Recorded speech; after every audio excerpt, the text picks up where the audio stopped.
1 Samuel 4. And the word of Samuel came to all Israel. Now Israel went out to battle against the Philistines. They encamped at Ebenezer, and the Philistines encamped at Aphek. The Philistines drew up in line against Israel, and when the battle spread, Israel was defeated by the Philistines, who killed about 4,000 men on the field of battle. And when the troops came to the camp, the elders of Israel said, "Why has the Lord defeated us today before the Philistines? Let us bring the ark of the covenant of the Lord here from Shiloh, that it may come among us and save us from the power of our enemies." So the people sent to Shiloh, and brought from there the ark of the covenant of the Lord of hosts, who is enthroned on the cherubim. And the two sons of Eli, Hophni and Phinehas, were there with the ark of the covenant of God. As soon as the ark of the covenant of the Lord came into the camp, all Israel gave a mighty shout, so that the earth resounded. And when the Philistines heard the noise of the shouting, they said, "What does this great shouting in the camp of the Hebrews mean?" And when they learned that the ark of the Lord had come to the camp, the Philistines were afraid, for they said, "A god has come into the camp!" And they said, "Woe to us, for nothing like this has happened before! Woe to us! Who can deliver us from the power of these mighty gods?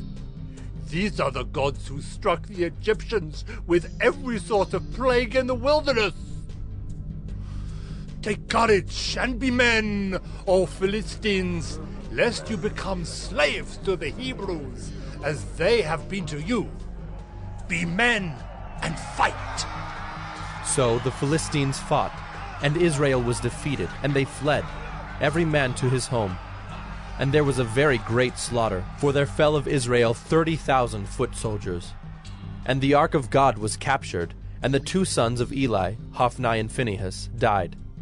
A man of Benjamin ran from the battle line and came to Shiloh the same day, with his clothes torn and with dirt on his head. When he arrived, Eli was sitting on his seat by the road watching, for his heart trembled for the ark of God. And when the man came into the city and told the news, all the city cried out. When Eli heard the sound of the outcry, he said, "What is this uproar?" Then the man hurried and came and told Eli. Now Eli was 98 years old, and his eyes were set so that he could not see. And the man said to Eli, "I am he who has come from the battle. I fled from the battle today." And he said, "How did it go, my son?"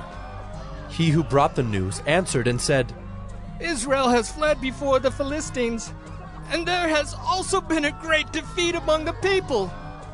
Your two sons also, Hophni and Phinehas, are dead, and the ark of God has been captured."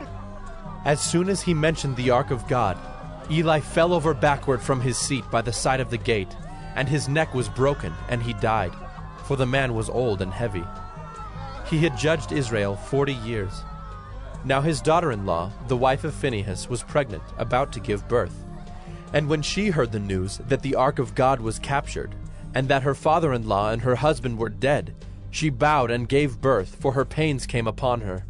And about the time of her death, the woman attending her said to her, "Do not be afraid, for you have borne a son."